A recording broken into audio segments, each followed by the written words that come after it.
semuanya berada di dalam keadaan sihat dan ceria. Alhamdulillah, hari ini merupakan program Santai Ilmu siri yang ke-13, di mana program ini merupakan satu platform untuk staf PPP berkongsi ilmu, pandangan maupun sesi soal jawab. Diharapkan program ini berjalan dengan lancar dan semua staf mendapat manfaat hasil dari perkongsian ilmu dari ahli-ahli panel. Dengar tak? Dengar. Program ini mempunyai 3 sesi, iaitu sesi pertama, setiap panel perlu berkongsi pengenalan buku secara ringkas. Sesi kedua pula, setiap panel dikendaki membuat ulasan penuh kandungan buku. Sesi terakhir di mana ketiga-tiga panel akan membuat rumusan dari hasil pembacaan buku. Okey, tanpa melengahkan masa, saya Hairatun binti Bacok selaku moderator ingin memperkenalkan 3 ahli panel yang sangat dikenali di kalangan kita semua, iaitu Encik Muhammad Hazriq bin Yahya dengan tajuk bukunya Company of One. Samia binti Saman, tajuk buku Perjalanan Menuju Permulaan. Selina binti Abdul Syukur, tajuk buku Allah Itu Dekat. Jadi tanpa berlengah lagi, saya ingin menjemput Encik Muhammad Hazriq bin Yahya dengan buku bacaannya Company of One bagi memulakan sesi pertama kita. Persilakan. Baik, terima kasih Puan Moderator. Yang dihormati, yang berbahagia pentadbir, Fakulti Sains Sosial dan Kemanusiaan, serta rakan-rakan saya seperti sekalian. Assalamualaikum warahmatullahi wabarakatuh. Baik, pada pagi ini tiba giliran saya diberi tugas untuk mengulas buku, di mana pada pagi ini saya memilih buku yang bertajuk Company of One, iaitu buku ini ditulis oleh Paul Jarvis. Paul Jarvis ni merupakan web designer ataupun pereka web dan juga pereka perisian dan juga penulis. Diterbitkan pada 15 Januari 2019. Dia mengisahkan tentang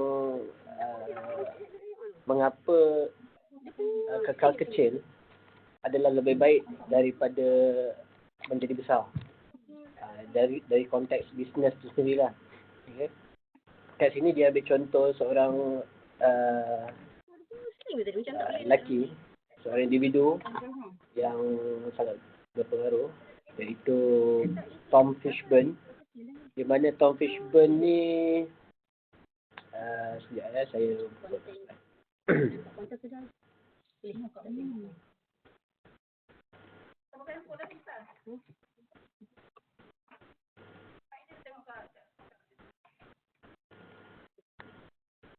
Okey, Tom Fishburne ni dia merupakan bekas timbalan presiden di sebuah syarikat industri makanan yang terbesar, tetapi mengambil keputusan untuk meletakkan jawatan dan seterusnya memilih untuk memberi fokus sepenuhnya kepada minat dia daripada kecil lagi, iaitu melukis kartun. Okey. Sebab dalam hidup dia ni, apa yang dicari bukannya material ataupun duit yang banyak ataupun menjadi kaya, tetapi lebih kepada mencari kepuasan hidup dalam dia buat sesuatu tu. Contohnya macam melukis, dia minat melukis walaupun dia berjawatan besar di dalam satu syarikat, tapi dia tak rasa puas dalam hidup dia sebab dia tak dapat buat apa yang dia suka. Okey. Dalam masa dia menjadi presiden ni, timbalan presiden, dia tetap melukis untuk hujung minggu punya aktiviti bersama rakan-rakan dia dan juga syarikat-syarikat kecil yang berminat dengan karya dia. Tapi pada satu tahap dia punya hasil kerja tu mendapat perhatian daripada syarikat-syarikat besar. Sampai satu tahap tu dia mengambil keputusan untuk berhenti kerja. Okey. Kalau Tom Fishburne ni kawan baik kita yang kita kenal, tapi satu hari tu dia bagi tahu hasrat dia nak berhenti.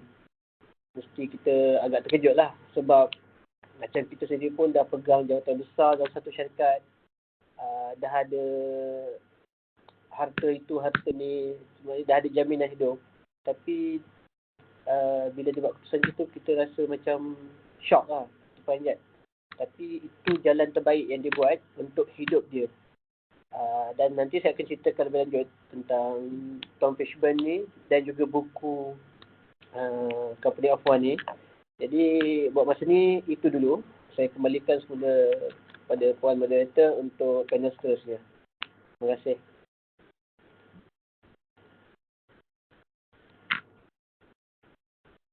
Seterusnya, saya mempersilakan Puan Samia binti Saman dengan bukunya yang bertajuk Perjalanan Menuju Permulaan.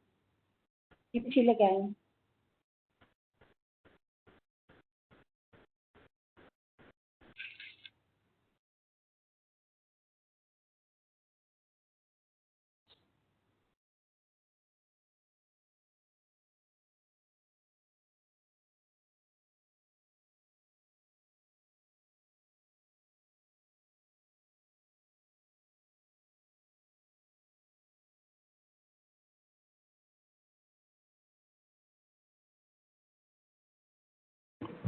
Kak Disa.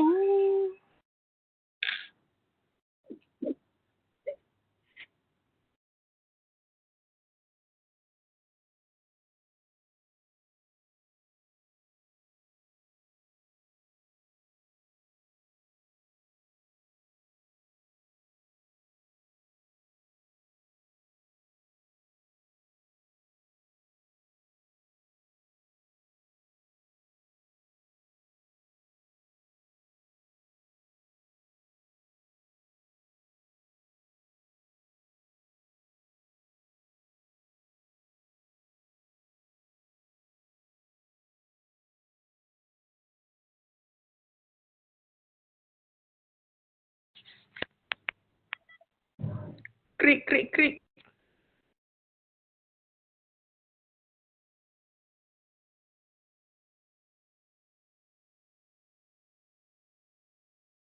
Nisa, kau terus dengan Sally terus.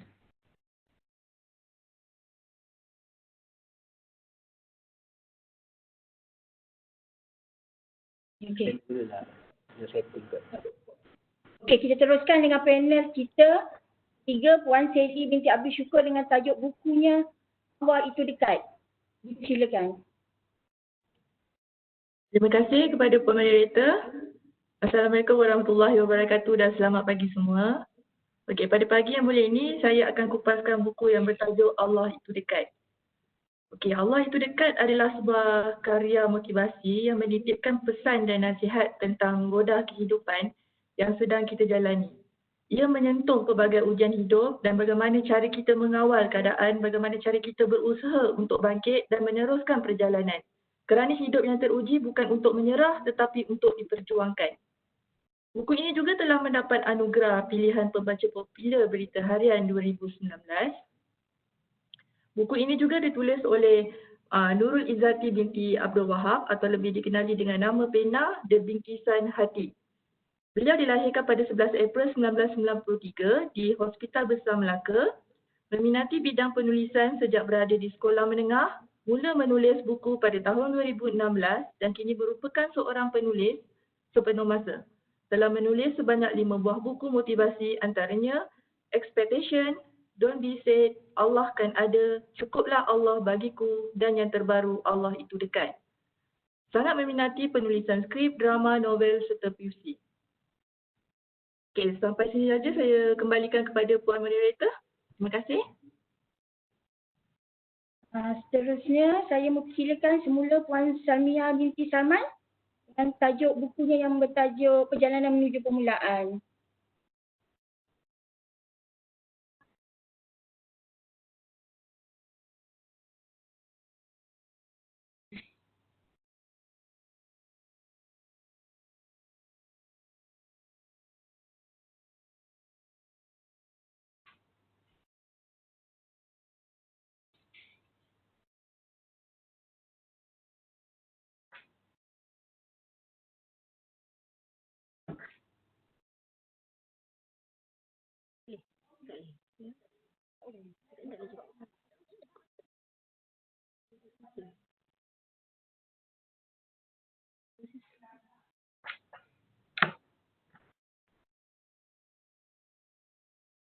Puan Salmia. Okey. Dengar tak? Bergema. Okey,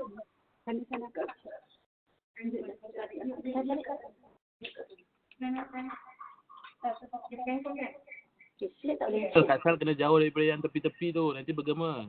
Tak boleh share. Tak share sebenarnya. Okay, Assalamualaikum warahmatullahi wabarakatuh. Sorry gangguan. Okey, tajuk buku yang ikut saya sharekan hari ini, Perjalanan Menuju Permulaan. Share sikit dia punya bidang penulis. Nama penulis dia Muhammad. Kak Sal ada slide ke? Tak nampak slide. Masalahnya tak boleh nak share. Tak boleh nak share slide. Tak apa. Okey. Penulis buku dia Muhammad Ilyas Ismail. Beliau memulakan pengajian di Maktab Mahmud Al-Usta Kedah sebelum menjalankan pelajaran di Kedah, di Kolej Universiti Islam Kebangsaan Selangor. Kemudian menyambung pengajian Universiti Az-Zahra Mesir. Beliau juga memiliki sijil bertaraf antarabangsa seperti Neurolinguistic Programming dari USA. Sejak 2007 beliau telah bergiat dalam bidang latihan dan motivasi. Beliau terlibat dalam program-program TV seperti Tanyalah Ustaz, Halakah, Rasul yang Kata, Al-Kuliah. Kita biasa kenal dia sebagai Ustaz Ilyas lah. Okey, sedikit berkenaan dengan buku ini.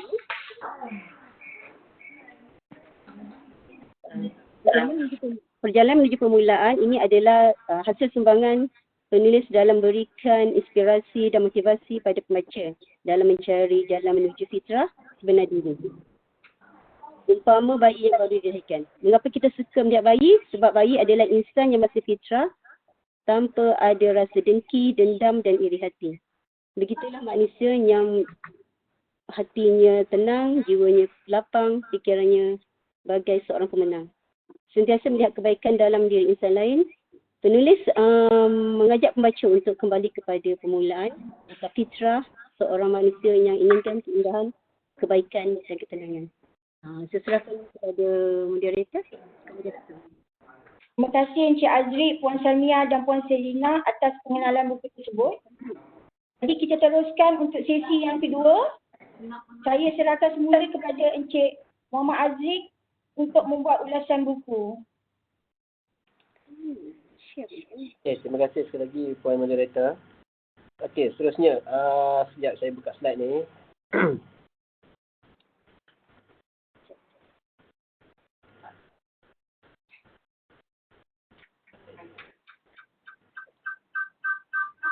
Okey, macam saya cakap di Tom Fishburn. Tom Fishburn ni, dia... Boleh tak? Sana boleh? Tak ada tak try ni. Boleh. Kalau tempat lain nak try.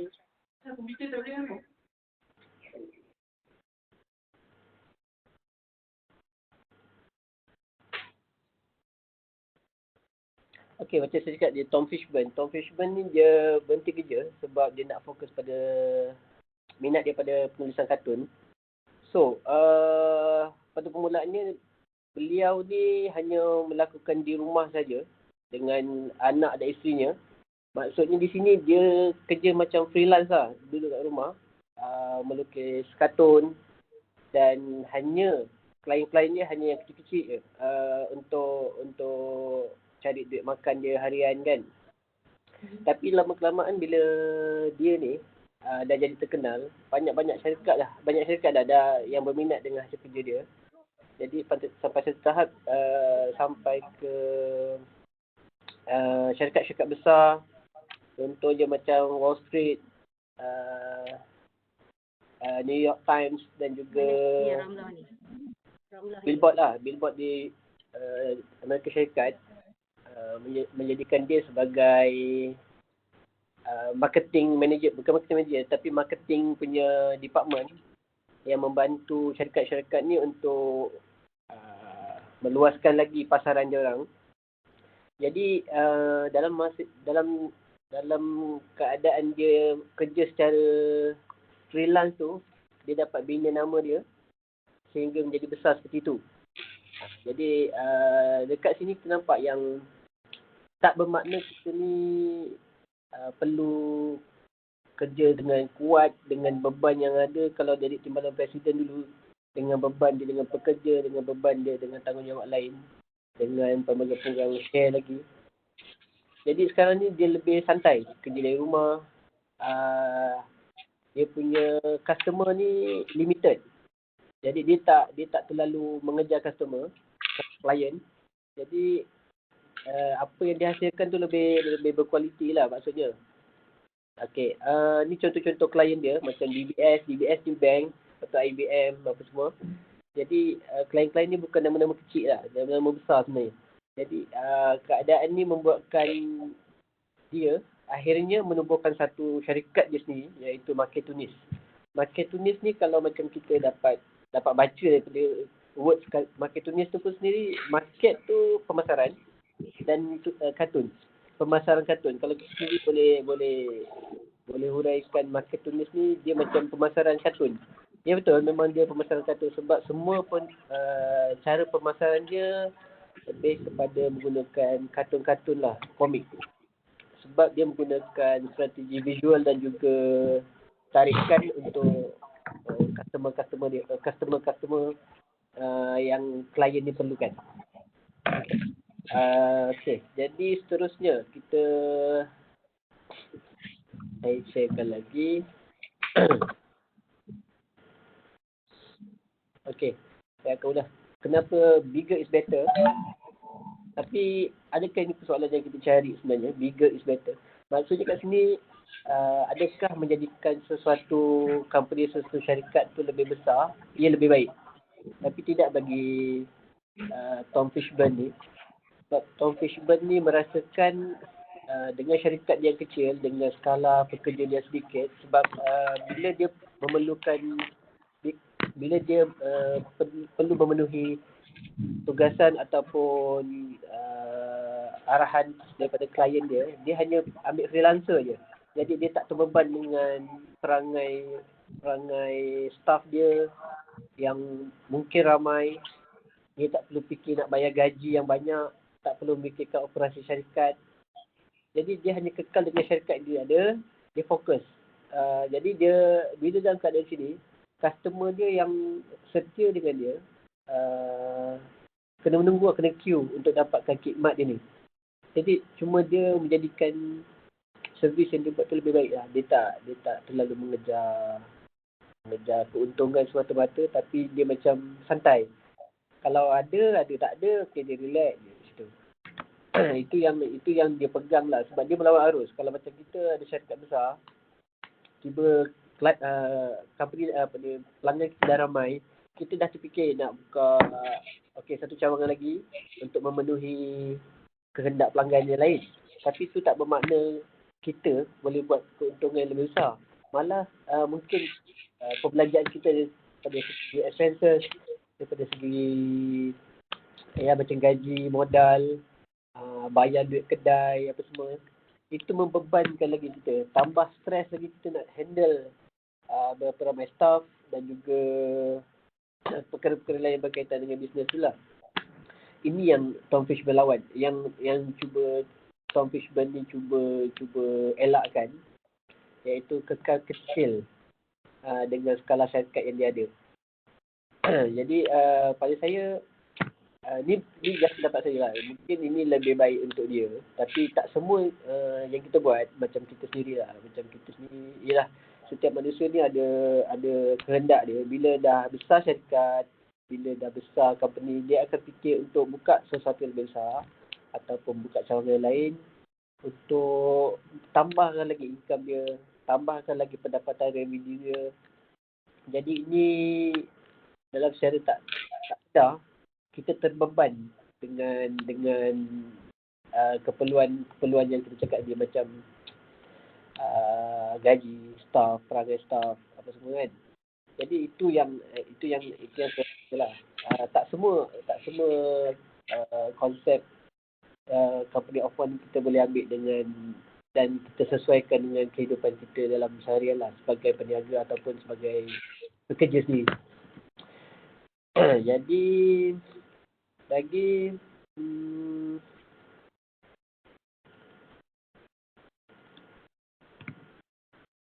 Okey, yang ni nanti saya akan ulaskan lagi di penghujung nanti sebab apa ni company of one ni dia banyak menolak prinsip melebar luaskan lagi sebuah perniagaan. Maksudnya macam saya terangkan tadi, dia lebih kepada kekal dengan apa yang dia ada tetapi menjadikan dia lebih baik. Jadi sebab apa ni macam Tom Fishburne tu sendiri dia ada family. Jadi dia lebih menumpukan pada keluarga dia tanpa memikirkan harta yang perlu dicari untuk ditambah. Jadi kehidupan dia tu dia just tenang maksudnya tak ada tekanan. Dia nak buat, dia buat. Dia tak nak buat, dia stay dengan family dia. Okay, dia relax. Lepas tu kalau macam ada klien masuk, dia buat. Kalau tak ada, dia just fokus pada family. Itu je. Jadi pada saya, itu satu cara lah. Maksudnya itu sesuatu yang baik lah untuk dia. Dan mungkin kita boleh ambil sedikit daripada apa yang dia buat. Jadi itu saja untuk kali ini. Nanti di penghujung nanti saya akan buat rumusan seterusnya. Dan saya kembalikan semula kepada moderator. Terima kasih. Terima kasih Encik Azri. Dijemput Puan Samia binti Sarman untuk menyelesaikan sesi kedua anda. Dipersilakan.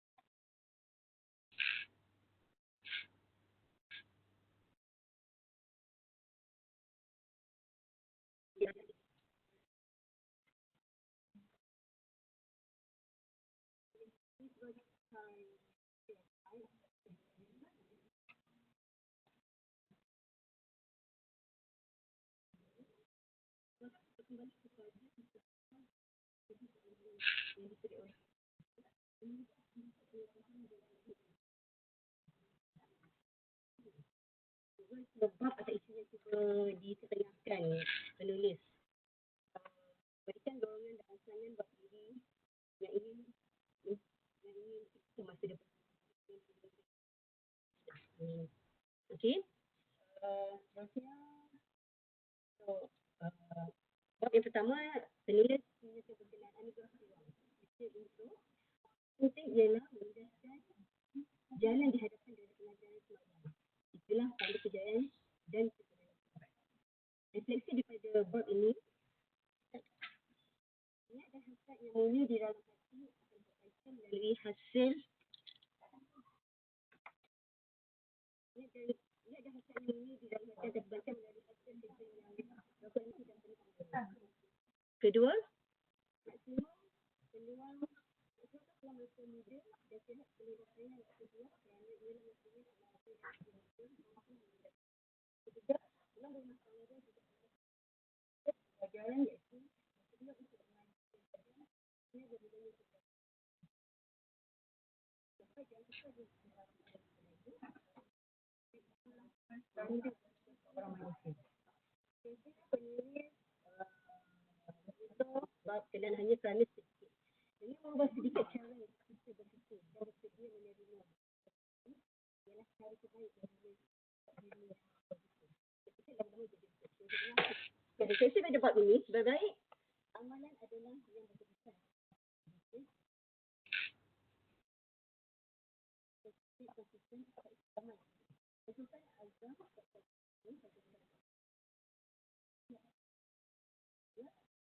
dengan cara lain dalam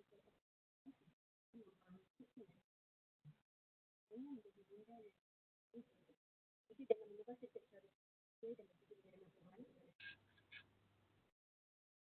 Apa ia tak mudah untuk mengucapkan semua perkataan ini untuk mengucapkan sayang. Ya.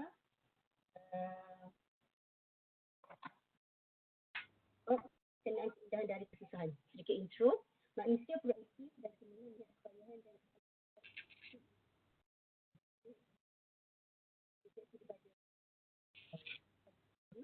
Pertama, tidak manusia bodoh melakukan pendidikan berguna pada manusia tersebut untuk mengurus kesabaran tiada dan benda jadi manusia hidup penuhnya selesa dan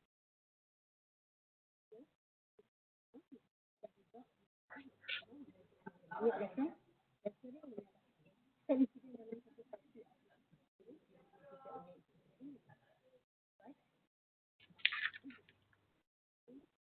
dari menyala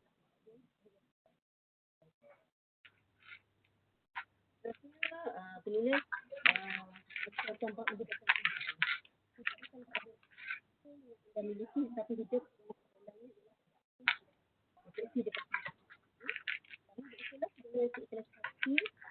memikirkan balasan sesuatu dalam diri balasan baik tersebut.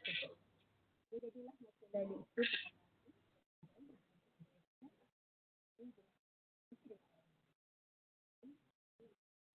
ketiga, kekayaan yang hilang dapat kembali. Kekayaan hilang keempat, manusia yang mahu tak pahit.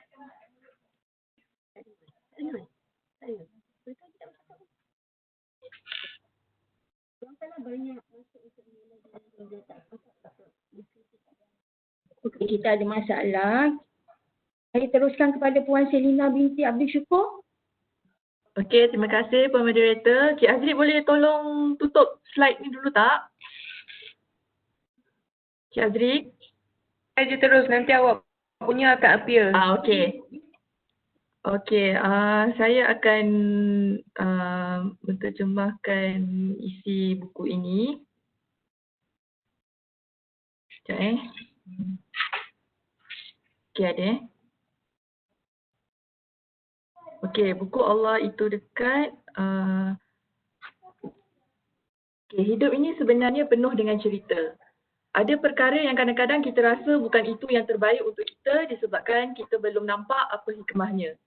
Namun saat hikmah dan kebaikan yang terpantul, saat itu barulah kita sedar bahawa kita ini hanya hamba Allah. Ada perkara yang kadang-kadang membuatkan kita rasa yang Allah tidak berlaku adil terhadap kita. Apabila perkara yang paling kita sayang, Allah jauhkan ia daripada kita. Perkara yang paling kita benci, pula terpaksa kita hadap dan lalui. Namun saat kita sedar bahawa Allah yang jauhkan itu rupa-rupanya Allah yang maha lindungi dan selamatkan kita. Begitu juga dengan perkara yang paling kita benci, itu rupa-rupanya ada satu kebaikan yang terkandung di dalamnya. Apapun kesulitan yang ditempuhi saat itu, kita akan berterima kasih kepada Allah. Percayalah, ia sebenarnya mengajar kita menjadi lebih matang dan kuat dalam berhadapan dengan ujian hidup. Pengetahuan kita ini amatlah terbatas dan tidak selayaknya untuk kita pertikaikan setiap satu takdir yang dia susunkan buat kita. Setiap orang selalu rapuh dan bersedih saat diuji. Setiap orang pernah rapuh dan layu dengan ujian hidup. Maka dalam karya ini, penulis menyatakan kepada pembaca bahawa kesedihan itu boleh ditukar dengan air mata, kekuatan dalam menempuh badai hidup. Okey, dalam hidup ini kita perlu bebaskan perlahan-lahan. Okey, apa yang dimaksudkan dengan bebaskan perlahan-lahan ni, macam dalam perjuangan sekeping hati yang sedang tenggelam, ia memerlukan kunci kekuatan untuk kita bebas dari sangkar tangisan. Jangan kerana satu masalah kita heret diri kita ke lubang yang lebih dalam. Jangan kerana hilang semangat untuk hidup, kita hancurkan lagi hidup kita yang sedia rapuh tu. Bangunlah wahai diri, bangunlah walau ia tidak mudah, walaupun mengambil waktu yang panjang. Sekurang-kurangnya, kita berusaha untuk bangun. Binalah semula hati dan jiwa dengan kedamaian. Perlahan-lahan bebaskan diri daripada tekanan. Berjanjilah bahawa kita tidak akan biarkan diri kita terus bersedih. Berjanjilah yang kita akan menghadapi dengan berani. Jika kita bersendirian, membuatkan kita lebih tertekan dan tenggelam dengan perasaan. Carilah teman dan sahabat yang kita rasa selesa untuk bercerita. Meskipun kita tak mampu buang rasa yang sedang menghempap, sekurang-kurangnya kita akan rasa sedikit lega kerana ada telinga yang sudi mendengar dan ada bahu untuk bersandar. Bertindaklah dari sekarang untuk kita pungut kembali semangat yang hilang. Bina semula keberanian dan keyakinan serta kembalikanlah diri kita untuk kembali lebih tenang insya-Allah. Lebih baik diam. Kalau kita asyik memikirkan apa yang manusia tak suka, bukankah dah banyak masa yang kita buang. Maka pilihlah untuk diam berbanding membalas cemuhan, lebihkan fokus terhadap kebahagiaan kita. Hidup kita sebenarnya tak perlu kisah sangat dengan apa yang orang kata.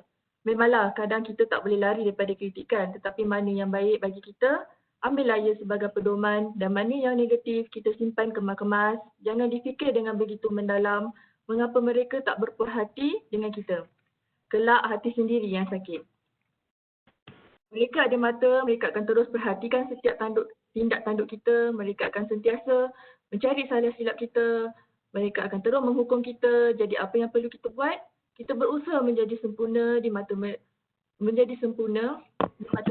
Kita tetap akan gagal kerana kita tak akan jumpa pelbagai kerana manusia. Kita akan jumpa pelbagai kerana manusia di dunia ni. Sebagai contoh, ada si pula membuat majlis perkahwinan anak perempuan, maka keluarlah pelbagai kritikan yang kurang enak didengar. Contohnya, kenapa anak dia umur 18 tahun, muda sangat.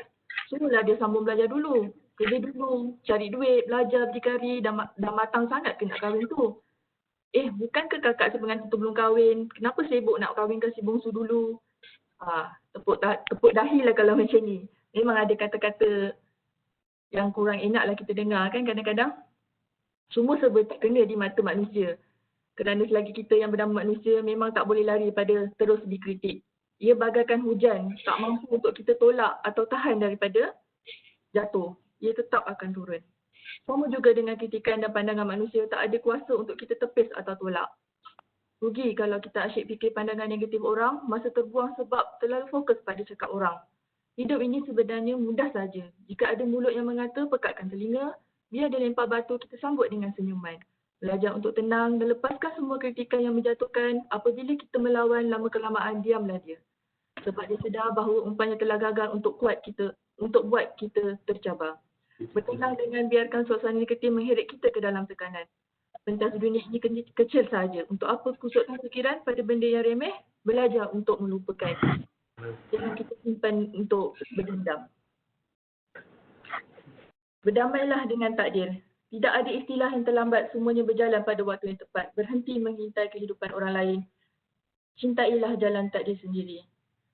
Ada orang bercita-cita untuk sambung belajar, tetapi Allah rezekikannya jodoh awal. Dia anugerahkan zuriat, namun akhirnya bercerai. Lalu bibir menuturkan kata-kata, apalah gunanya Allah, engkau berikan jodohku awal, tetapi awal juga teledani ikatan perkahwinan ini. Sedangkan mereka yang seusiaku sedang menikmati indahnya zaman belajar. Ada yang Allah rezekikan sambung belajar hingga ke PhD, tetapi masih belum direzekikan jodoh, lalu bibir tetap mengeluh. Apalah guna belajar hingga peringkat tinggi, dapat kerjaya yang bagus, tetapi masih tiada pasangan hidup. Sedangkan mereka seusiaku sedang menikmati hidup sebagai seorang suami isteri, bapa dan ibu. Aduhai teman, hidup ini sebenarnya tidak memerlukan sebarang keluhan. Hanya apabila kita melihat kehidupan yang kita inginkan itu dinikmati oleh orang lain, terus meletakkan salah kepada Allah. Kerana tidak ada dalam menentukan aturan takdir. Mohon berhenti membanding-bandingkan hidup macam ni. Jangan salahkan takdir. Berhenti persoal perkara yang bukan dalam kawalan kita. Tiada manusia di dunia ini yang mahukan perceraian daripada ikatan yang dibina. Tiada manusia di dunia ini yang tidak mahu hidup tidak berpasangan.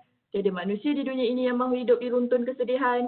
Sesungguhnya setiap daripada kita mahu hidup bahagia dengan cara masing-masing. Sedarlah bahawa kehidupan kita ini memang tak sempurna selagi ia bernama dunia, bukannya bernama syurga. Sedetik pun yang bernama ujian itu tidak akan lenyap, cuma ia hadir dalam dua bentuk. Sama ada dalam bentuk kesenangan atau kesusahan. Sama ada dalam bentuk kebahagiaan atau penderitaan. Selebihnya, sabar dan reda dengan aturan takdir. Justeru perlahan-lahan ajarlah hati untuk terima laluan hidup masing-masing. Yakinlah apa yang didorong Allah kepada kita pasti ada kebaikan. Mukmin sejati saat dirinya diuji, dia bersabar. Saat diberi nikmat, dia bersyukur. Ada orang laluan takdirnya seperti sebatas sungai yang lurus, semua nikmat dan kebahagiaan diperolehinya dengan mudah. Ada orang laluannya takdirnya seperti sungai yang terbengkok, bengkok, maka nikmat dan kebahagiaan diperolehinya dengan penuh liku dan cabaran. Jangan berhenti. Perjuangan selalu menzahirkan kesakitan, saat ia berubah menzahirkan sebuah kebahagiaan, itulah kesembuhan yang sangat berbaloi. Yang bernama hati itu kadang sifatnya tidak tetap, sering berubah-ubah. Ketika hadirnya rasa semangat untuk berjuang dan bangkit, saat itulah hati berubah menjadi kedar dan saat itulah terbit kekuatan dalam diri. Oleh itu hidup ini nampak macam mudah. Saat diri diuji, pesanan mereka kena kuat. Jadi nak jadi kuat itu mudah, tapi proses untuk menjadi kuat itu tidak mudah. Lihatlah betapa ramai yang sedang bergelut dengan ujian hidup masing-masing. Ada yang diuji dengan perceraian, lantas demi kekuatan anak-anak, ada yang diuji menjadi mangsa, lantas dia harus kuat untuk keluar dari trauma, untuk melupakan kisah hitam, ada yang diuji dengan kecelaruan, ada yang diuji dengan perasaan dipinggir keluarga sendiri. Lantas dia harus kuat untuk terus bersabar, berpasakkan rasa hormat. Tak ada orang yang boleh ambil tempat kita untuk pikul semua ujian ini. Kerana sudah terpahat ujian ini untuk kita tempuh sendiri. Manusia akan lari tetapi Allah sentiasa menemani. Manusia tidak akan mengerti tetapi Allah sentiasa memahami. Percayalah, sebetulnya ujian ini akan ada penudahnya. Semakin lama kau berada dalam ujian, kau akan semakin kuat. Dan tolonglah percaya wahai hati, ujian ini akan berakhir. Percayalah, Allah tak pernah kejam dengan hamba-Nya. Perjuangan sering mengalirkan air mata. Apabila rasa mahu berhenti dan menyerah, dongakkan sebentar wajahmu ke langit. Kita akan lihat betapa cantik dan hebatnya ciptaan Allah. Langit tak perlukan sebarang tiang untuk berdiri kukuh. Justeru tidak ada alasan untuk kita berhenti dan menyerah. Tak akan putus harapan. Tak kira berapa kali kita sungguh, tak kisah berapa banyak dosa yang kita pungut. Yang penting jangan putus asa dengan hidup. Rahmat Allah itu terlalu luas. Masih ada sepotong bahagia. Ya Allah, apabila bahagiakan dan bahagiaku ditarik, senyumanku terkunci daripada dibiarkan terukir, aku tahu penamatnya bukan di sini.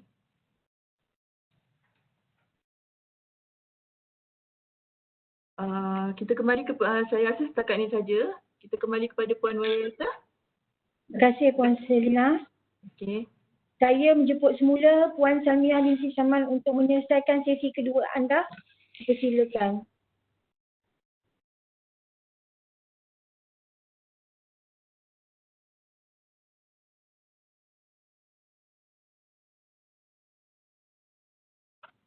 Something banyak kata-kata hikmah serta kisah-kisah tauladan yang menyentuh hati. Sikit saya nak kongsi kisah di Bab Menghidupkan Kehidupan dalam buku ni, di mana kisah tokoh yang Lucy William dan Gandhi antara syurga dan hidup malam menghidupkan. Kisah dia satu hari ketika dia berada di Jabal, salah satu dari kasut yang dipakai ketangga dan terus kemudian dia mencapal kasut yang lagi satu keluar. Juga salah seorang penumpang dalam bas bertanya, kenapa tak mencapal kasut yang tinggal sebelah? Dia jawab, jika seorang mencapal kasut itu, pasti kecewa kalau kedua belah kasut ada di depan. Pasti tidak kecewa kalau kedua kasut kasut ada di depan matanya. Inilah satu contoh manusia bagaimana hidup. Buku ni banyak kisah-kisah tauladan yang menyentuh hati, yang boleh kita jadikan panduan dan kata-kata hikmah yang menarik. Saya rekomenkan bolehlah dapatkan buku di mana-mana. Okay, Assalamualaikum. Sama-sama director.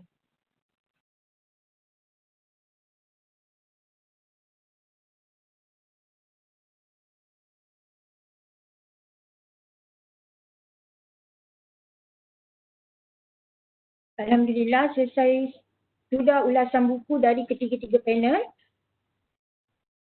Kini kita sudah sampai ke sesi terakhir di mana sesi ini setiap panel diminta untuk merumuskan buku-buku yang dibaca. Dipersilakan Encik Muhammad Azri. Okey, terima kasih. Dah sampai ke penghujung majlis. Jadi dengan ini setelah saya baca buku ni, ada beberapa perkara yang dapat saya rumuskan, iaitu yang pertama menolak prinsip melebar luaskan lagi sebuah pengerjaan. memberi fokus pada kebebasan dalam hidup, berbanding fokus pada tekanan.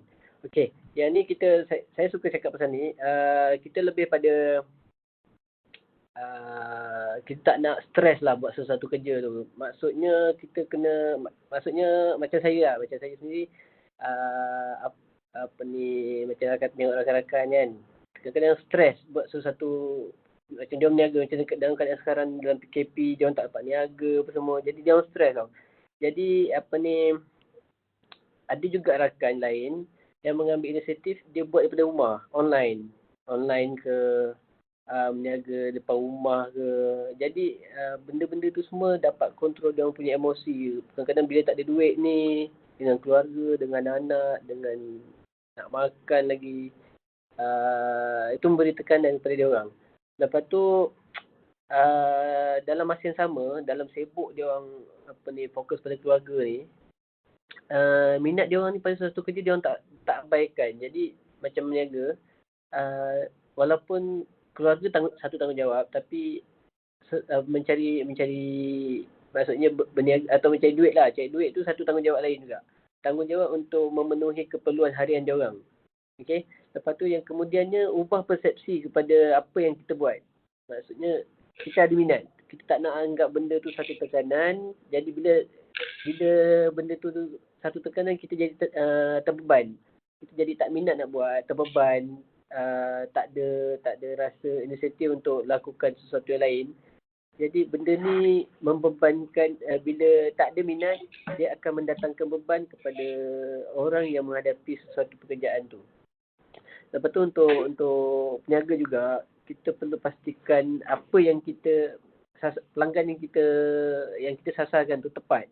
Kita jangan harapkan contoh macam kita jual nasi lemak, kita tak nak duduk kat kawasan yang kadang-kadang kawasan-kawasan yang tak ada orang, yang kita mengharapkan orang cari kita. Kita tak boleh macam tu, sebab contohnya kalau macam kita meniaga sesuatu, kita kena sasarkan apa produk kita, apa yang kita jual yang boleh memenuhi kehendak pelanggan-pelanggan kita ni. Okey. Seterusnya macam, sekejap ya, saya share lagi.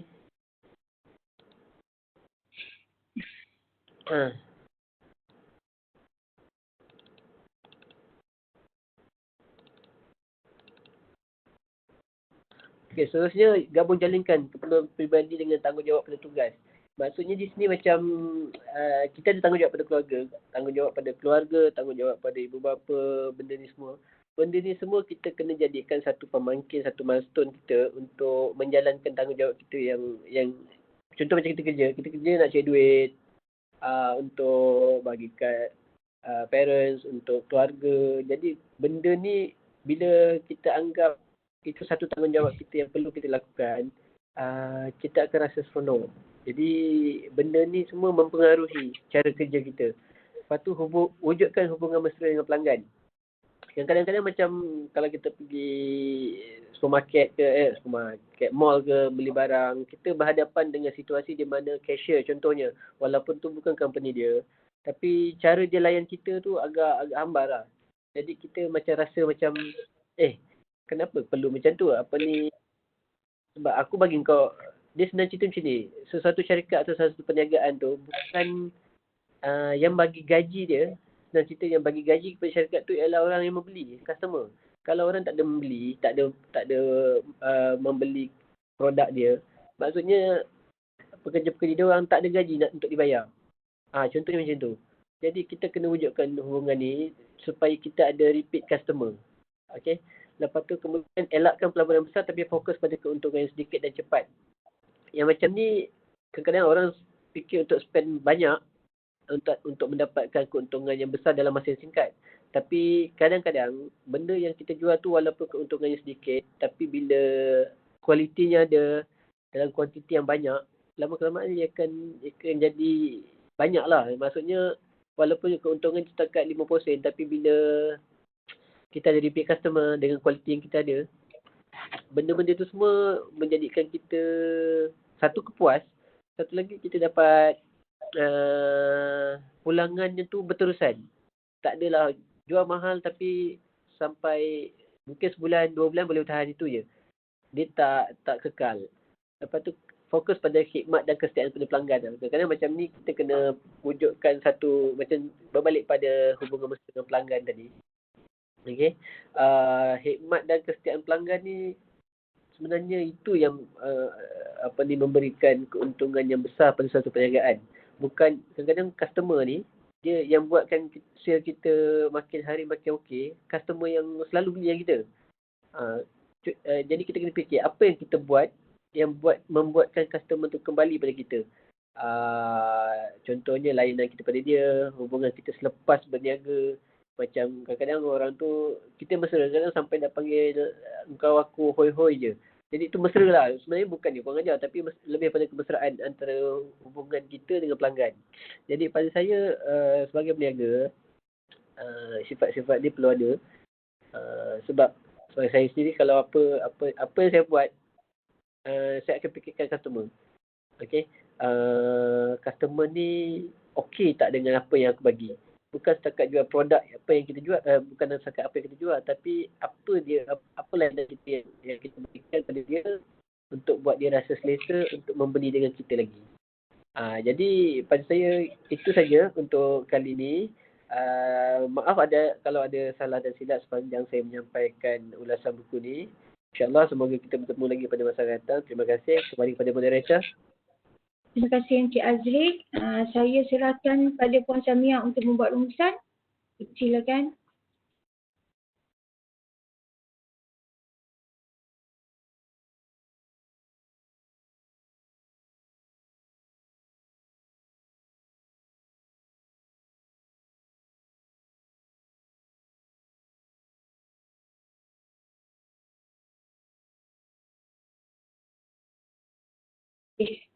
Saya teruskan kepada terakhir kita, Puan Selina.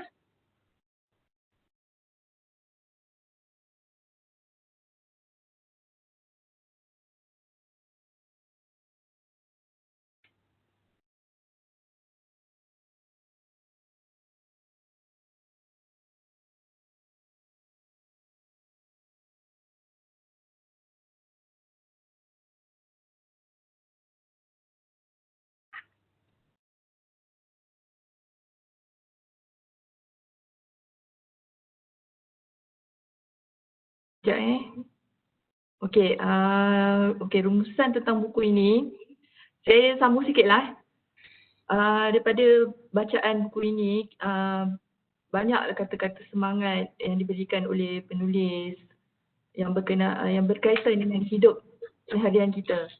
Okey, sebenarnya kita ni terlanjur mencintai dunia. Kadang sebenarnya waktu ni semakin singkat. Kematian kita ni semakin dekat. Lalu bagaimana dengan amalan kita? Kadang-kadang kita tak perasan yang diri kita ni, amalan kita ni macam mana.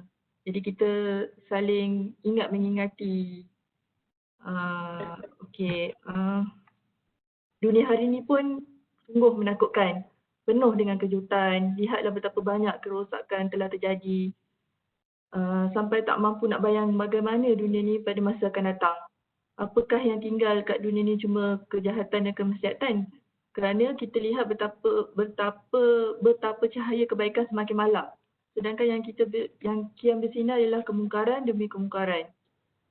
Bukalah mata kita, sama kita buka mata, berapa banyak kemungkaran yang kita lihat, berapa banyak peringatan yang telah Tuhan tunjukkan, berapa jarak umat Islam dengan kebaikan.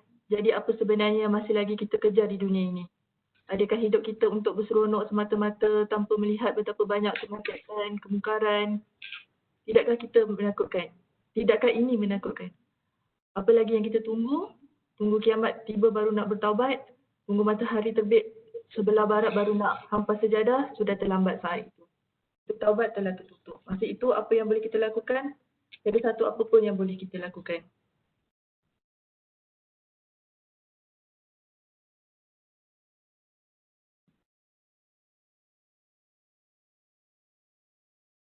Okey, ada mata tapi buta penglihatan, ada telinga tapi pekak pendengaran, ada hati tapi hilang perasaan, petanda iman perlahan-lahan terpadam. Kebaikan kecil yang sering dipandang sepi. Kadang-kadang kita buat kebaikan, kita kata orang tak nampak. Tapi sebenarnya kebaikan itulah yang kebaikan kecil yang kita buat itulah kita tak payah mengharapkan pada balasan orang, tapi rezeki itu akan datang kepada kita. Kadang kita tak nampak. Kita doakan je kebaikan untuk orang pun itu dikira sedekah. Buat kebaikan yang paling senang kita doakan untuk orang tu. Selalu doakan orang lain nampak macam kecil tapi kesannya memang besar dalam kehidupan kita. Kita nak mempermudahkan orang, kerja orang, mempermudahkan orang, insya-Allah nanti Allah akan balas balik apa yang kita dah bagi dekat orang. Okey. Contoh kadang-kadang macam kita teringin nak makan sesuatu. Contoh nak makan kek lah katakan. Bila sebut nak makan kek tu, esok tiba-tiba dapat makan kek tu. Itu sebenarnya rezeki yang apa yang kita dah bagi kepada orang, contoh kita tolong orang tu, kita dah mudah kerja orang tu. Itulah Allah balas daripada segi macam tu. Dan kadang-kadang kan kita teringin lah nak makan tu, baru sebut dah dapat. InsyaAllah lah kita buat kebaikan macam tu pun Allah balas. Okey, payung kekuatan. Payung kekuatan yang apabila kita sedih, cuba kita dongak ke langit, kita lihat keindahan ciptaannya yang cukup hebat dan sempurna. Langit tetap berdiri, ditemani hujan bersama-sama pancar matahari. Langit tetap tidak berubah, tetap sama, tetap indah pada kejayaan asalnya. Terima kasih wahai langit kerana selalu menerbitkan keindahan pada pasangan mata. Okey, semoga Allah reda dengan setiap amalan kita. Saya mohon maaf jika ada salah silap, tersilap cakap ke apa ke. Semoga perkongsian ini dapat memberi manfaat sesama kita lah. Semoga Allah reda dengan setiap amalan kita ya. Okey, sekian, terima kasih. Kembali kepada moderator.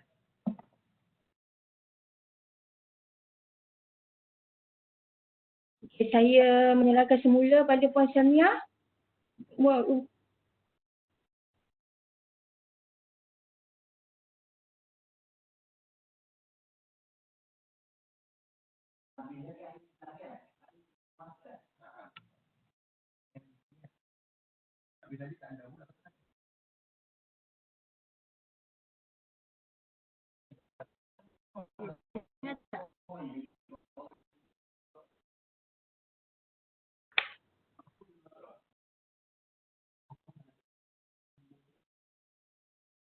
Assalamualaikum, dengar tak? Dengar Kak, dengar.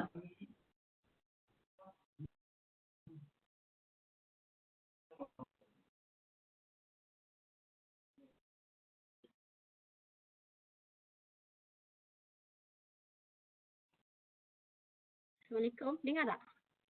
Ya, dengar. Okey. Sebenarnya tadi saya dah tutup dah. Yang tadi datang saya tutup. Tak apa pun.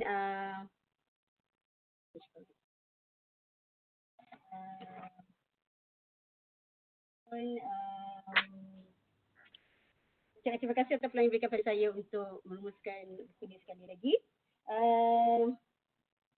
Seperti yang saya nyatakan tadi, buku ini banyak memberi motivasi dan inspirasi disebabkan kata hikmah serta kata tauladan.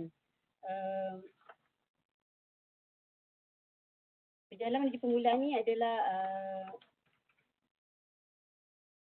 kembali kita kepada beri kita satu cara untuk kita kembali kepada fitrah. Okey, sajalah. Terima kasih. Assalamualaikum. Alhamdulillah, selesai sudah ketiga sesi. Ucapan terima kasih atas sesi perkongsian oleh semua ahli panel. Semoga kita semua mendapat manfaat di atas perkongsian tersebut. Dengan ini saya ingin memberi ruang kepada rakan-rakan untuk bertanya soalan kepada ahli panel kita.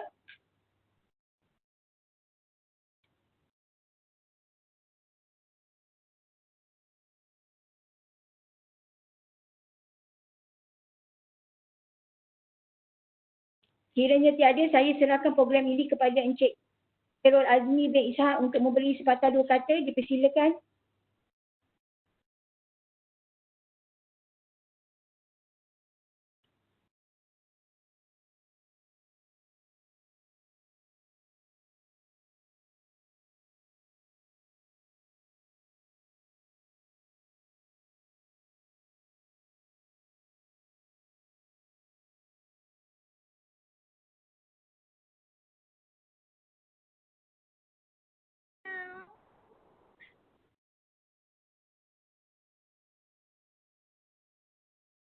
Guys.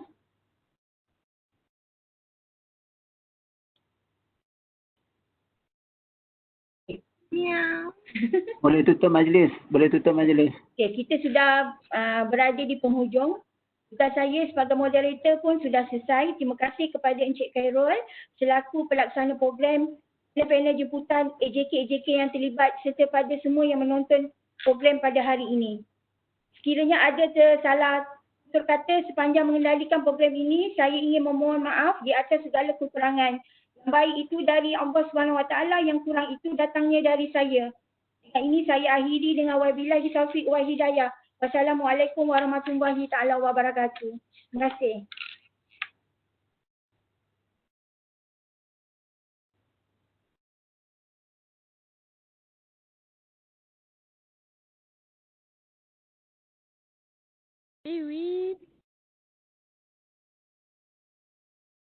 Power lagi.